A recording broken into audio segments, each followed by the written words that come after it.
evening students. Language across the curriculum.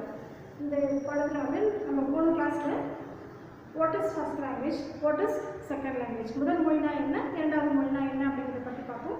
அது மட்டும் இல்லாமல் முதல் மொழியும் இரண்டாவது மொழியும் எப்படி வசப்படுத்திக்கிறது, எப்படி கற்றுக்கிறாங்க குழந்தைங்க, எப்படி how they learn, how they அந்த மொழியை வந்து வசப்படுத்திக்கிறாங்க அப்படிங்கிறத பற்றி பார்ப்போம். இப்போது ஒரு கிளாஸ் ரூம் செட்டப்பில் ஒரு பள்ளியில் ஒரு குழந்தை முதல் மொழி அப்படி இரண்டாவது மொழி எப்படி கற்றுக்குவாங்க, முதல் மொழி எப்படி வந்து இரண்டாவது மொழி கற்றுக்கிறதுக்கு ஹெல்ப் பண்ணுது அப்படிங்கிறத பற்றி பார்க்கலாம். ஸோ ஃபஸ்ட்டு வந்து முதல் மொழியை வந்து கற்றுக்கணும், இரண்டாவது மொழி கற்றுக்கணும்னா எப்போ கற்றுக்க முடியும் அப்படின்னு பார்த்தீங்கன்னா, நம்ம முதல் மொழியை வந்து எவ்வளோக்கு எவ்வளோ கம்மியாக வகுப்பறையில் பயன்படுத்துகிறோமோ அவ்வளோக்கு அவ்வளவு இரண்டாவது மொழி நம்ம வந்து குழந்தைங்க வேகமாக கற்றுக்குவாங்க. அதாவது முதல் மொழியோட பயன்பாடு குறைச்சு இரண்டாவது மொழியோட பயன்பாடு அதிகரிக்கும் போது இரண்டாவது மொழியை வந்து குழந்தைங்க ஈஸியாக கற்றுக்க முடியும். இரண்டாவது மொழியோட பயன்பாடு வந்து அதிகரிக்கணும், சரிங்களா? ஸோ அப்போ தான் ஏன்னா கேட்கறதுக்கான வாய்ப்புகள் நிறைய கொடுக்கும், ஒரு மொழியை கேட்கறதுக்கு நிறைய வாய்ப்புகள் கொடுக்கும். எப்பப்போல்லாம் குழந்தை வந்து இரண்டாவது மொழியை அதிகமாக கேட்குதோ அப்போல்லாம் அந்த குழந்தை வந்து அந்த மொழியை சீக்கிரமாக கற்றுக்குவாங்க, சரிங்களா? ஸோ இப்போ வந்து ஒரு கிளாஸ் ரூமில் லாங்குவேஜ் டைவர்சிட்டி இந்த கிளாஸ் ரூம், அது அந்த செகண்ட் யூனிட் இது லாங்குவேஜ் டைவர்சிட்டி இந்த கிளாஸ் ரூம் செகண்ட் யூனிட். இதில் வந்து teachers use of language one. Language ஒன்னா முதல் மொழி எப்படி வந்து டீச்சர்ஸ் வந்து ஒரு வகுப்பறையில் ஒரு ஆசிரியர் எப்போல்லாம் அதை பயன்படுத்துவாங்க அப்படின்னு பார்த்தீங்கன்னா, முதல் மொழி அப்போ வந்து ஒரு செகண்ட் லாங்குவேஜ் டீச் பண்ணும்போது நம்ம வந்து எப்படி ஒரு ஆங்கிலம் நம்மளோட செகண்ட் லாங்குவேஜ், இரண்டாவது மொழி வந்து ஆங்கிலத்தில் நடத்தும் போது தமிழ் நம்ம யூஸ் பண்ணக்கூடாதா, தாய்மொழியோ இல்லை வட்டார மொழியோ நம்ம பயன்படுத்தக்கூடாது அப்படின்னு பார்த்தா அது கிடையாது. சில நேரங்களில் நம்ம வந்து வட்டார மொழி அல்லது தாய்மொழி நம்ம யூஸ் பண்ண தான் வேணும். யூஸ் பண்ணால் தான் நமக்கு வந்து குழந்தைங்களுக்கு என்ன ஆகும், அதை அவங்க வந்து கற்றுக்க முடியும், சரிங்களா? அதுக்காக எப்பெல்லாம் ஒரு ஆசிரியர் ஒரு வகுப்பறையில் அந்த முதல் மொழியை பயன்படுத்தலாம் அப்படின்னு பார்த்தீங்கன்னா, ஒரு ஹோம்ஒர்க்கோ இல்லை வந்து ஒரு பணி கொடுக்குறாங்கன்னு வச்சுக்கோங்க. அந்த பணியை கொடுக்கும்போது மாணவர்கள் செய்ய சொல்லும்போது அந்த பணியை எப்படி செய்கிறது, அதுக்கான சில அறிவுரைகள், சில இன்ஸ்ட்ரக்ஷன்ஸ்லாம் கொடுப்பாங்க இல்லையா, சில வழிமுறைகள்லாம் சொல்லுவாங்க. அப்போ வழிமுறைகள் சொல்லும்போது அது வந்து தமிழ், அதாவது வட்டார மொழியில இல்லை மதர் டங்கில் வந்து அவங்களுக்கு நம்ம சொல்லலாம். ஒரு ஆசிரியர் வகுப்பறையில் பயன்படுத்தலாம். எப்போனா ஒரு பணி, ஒரு அசைன்மெண்ட்டோ ஒரு ஹோம்ஒர்க்கோ கொடுக்கும்போது அதை எப்படி செய்கிறது அப்படிங்கிறத விளக்கி சொல்கிறதுக்காக இன்ஸ்ட்ரக்ஷன்ஸ் கொடுக்கும்போது அந்த மொழியை நம்ம தமிழ் முதல் லாங்குவேஜை முதல் மொழியை பயன்படுத்தலாம்.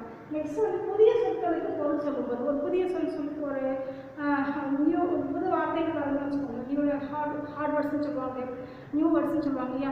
அந்த மாதிரி புதிய வார்த்தைகள் வரும்போது அந்த வார்த்தைகளுக்கான பொருள் சொல்லும்போது, மீனிங் சொல்லும்போது நம்ம என்ன பண்ணலாம், இந்த லாங்குவேஜ் ஒன் அதாவது தாய்மொழியை பயன்படுத்தலாம். மூணாவது பார்த்தீங்கன்னா சிக்கலான கருத்துக்கள், ஓமைகள். சில நேரங்களில் சில கான்செப்ட்ஸ், சில கருத்துக்கள்லாம் பார்த்தீங்கன்னா சிக்கலில் சீக்கிரமாக புரிஞ்சிக்க முடியாது.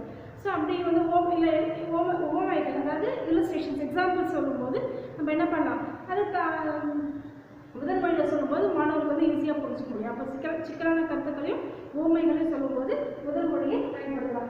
நெக்ஸ்ட்டு ஃபோர்த் ஒன் பார்த்தீங்கன்னா இலக்கண விதிகள். ஸோ கிராமரோட ரூல்ஸ் அண்ட் ரெகுலேஷன் தான் சொல்லிக் கொடுக்குறாங்க. அப்படி சொல்லிக் கொடுக்கும்போது தமிழ் அந்த முதல் மொழியை பயன்படுத்தினா மாணவர்களுக்கு ஈஸியாக புரியும். இப்போ ஒரு ஆசிரியர் வகுப்பறையில் எப்பெல்லாம் வந்து முதல் மொழியை பயன்படுத்துவார் அப்படின்னு பார்த்தீங்கன்னா, ஒரு புதிய பணிகள் கொடுக்கும்போது, வீட்டு பாடங்கள் கொடுக்கும்போது அதை எப்படி செய்கிறது அப்படிங்கிறதுக்கான சில குறிப்புகள் சொல்கிறோம் இல்லையா. அந்த குறிப்புகள் சொல்லும்போது வந்து என்ன பண்ணலாம், லாங்குவேஜ் ஒன் அதாவது முதல் மொழியை பயன்படுத்தலாம். அப்புறம் புதிய சொற்களுக்கு பொருள் சொல்லும்போது மீனிங் சொல்லும்போது அதை பயன்படுத்தலாம். சிக்கலான கருத்துக்கள் மற்றும் ஓமைகள் எடுத்துக்காட்டுகள் சொல்லும்போது முதல் மொழியை பயன்படுத்தலாம். இலக்கண விதிகளை பற்றி சொல்லிக் கொடுக்கும்போது நம்ம வந்து மொழியை பயன்படுத்தலாம். அப்படி பயன்படுத்தும் போது மாணவர்கள் என்ன பண்ணுவாங்கன்னா, செகண்ட் லாங்குவேஜை வந்து ஈஸியாக கற்றுக்கிறதுக்கு வந்து பேஸாக வந்து முதல் மொழி தான் அவங்க வச்சுக்கிறாங்க. இரண்டாவது மொழி கற்றுக்கும் போது அதுக்கு பேசிக் பார்த்திங்கன்னா முதல் மொழி தான். அந்த முதல் மொழியை பேஸாக வச்சு அவங்க வந்து கற்றுக்கிறதுக்கு ஈஸியாக இருக்கும். அதை மாதிரி இது வந்து டீச்சரோட ரோல். டீச்சர் எப்படி ஒரு கிளாஸ் ரூம் என்ன பயன்படுத்துகிறாங்க அப்படிங்கிறத பற்றி பார்த்தோம். அடுத்தது ஒரு மாணவர் எப்போல்லாம் வந்து லாங்குவேஜ் ஒன்று அதாவது முதல் மொழியாக வந்து வகுப்பறையில் பயன்படுத்துவான் அப்படின்னு பார்த்தீங்கன்னா, ஒரு சாதாரணமாக பார்த்தீங்கன்னா தங்களுக்குள்ள 2 பேர் ஒன்றா சேர்ந்து ஒரு வேலை செய்கிறாங்கன்னு வச்சுக்கோங்களேன். ஒரு பணி கொடுத்துருப்போம். அந்த பணியை 2 மாணவர் சேர்ந்து செய்யும்போது அவங்க என்ன பண்ணுவாங்கன்னா, அவங்களுக்குள்ள உரையாடும் போது தாய்மொழியை பயன்படுத்துவாங்க, முதல் மொழியை பயன்படுத்துவாங்க. அது பார்த்தீங்கன்னா நமக்குள் பாடக்காரத்தை தெளிவுபடுத்த ஒரு பாடக்கருத்து இருக்குது, ஒரு கான்செப்ட் இருக்குது, அது புரியல தெளிவுபடுத்தணும் அப்படின்றப்போ அந்த தமிழ் மொழி அதாவது முதல் மொழியை பயன்படுத்துவாங்க. நெக்ஸ்ட் பாடப்பொருள் புரியாத நிலையில் மன வருத்தத்தை வெளிப்படுத்த வெளிப்படுத்த. ஒரு பாடம் புரியல அப்படின்னா எனக்கு புரியவே மாட்டேங்குது, எனக்கு எப்படி சொல்லி கொடுக்குறது, எப்படி கற்றுக்க போகிறேன்னு தெரியல அப்படின்னு மன வருத்தத்தை நம்ம வெளிப்படுத்துறோம் இல்லையா. அப்போ வந்து முதல் மொழியை அவங்க பயன்படுத்துவாங்க. அப்புறம் பாடக்கருத்துக்களுக்கு முதல் மொழியை விளக்கம் தர சில நேரங்களில் வந்து சில கான்செப்ட் பாடத்துக்கான மீனிங் புரியலன்னு இருக்கும். அதுக்கான மீன் அதோடைய அர்த்தம் புரிஞ்சுக்கிறதுக்காக என்ன பண்ணலாம், முதல் மொழியை பயன்படுத்தலாம். அப்புறம் முதல் மொழி சொற்களுக்கு இணையான இரண்டாம் மொழி சொற்கள்.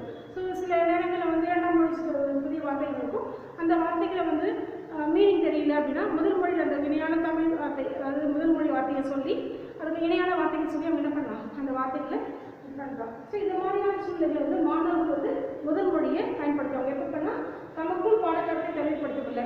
ஸோ அந்த 2 மாணவர்கள் ஒன்றா சேர்ந்து ஒரு வேலை செய்யும்போது பாடப்பொருள் புரியுன்னா அவங்க என்ன பண்ணிக்கலாம், அவங்களுக்குள்ள உரையாடும் போது தமிழ் மொழியிலேயே, அதாவது முதல் மொழியில் அவங்க பயன்படுத்திக்கலாம். ரெண்டாவது பாடப்பொருள் புரியாத நிலையில் ஒரு பாடம் புரியல அப்படின்னா அப்போ வந்து தன்னுடைய மன வருத்தத்தை சொல்கிறதுக்கு அவங்க பயன்படுத்துவாங்க. அப்புறம் பாடக்கருத்துக்களுக்கு புரியாத சில கான்செப்ட்ஸ் கஷ்டமாக இருக்கும். அந்த மாதிரியான நேரங்களில் வந்து அதை புரியணும், அது கற்றுக்கணுன்றத முதல் மொழி பயன்படுத்துவாங்க. முதல் மொழி சொற்களுக்கு இணையான இரண்டாம் மொழி சொற்களை வந்து கற்றுக்கிறதுக்காக, ஸோ செகண்ட் லாங்குவேஜ் பற்றிய புது வார்த்தைகளை கற்றுக்கிறதுக்கு முதல் மொழி வார்த்தைகளை சொல்லி அதை கற்றுக்குவாங்க. சரிங்களா. ஸோ இதோட வந்து இது டாபிக் இருக்குது. நாளைக்கு வந்து அடுத்த கிளாஸில் வந்து மீதி இருக்கக்கூடிய டாபிக்ஸ், அதாவது மல்டி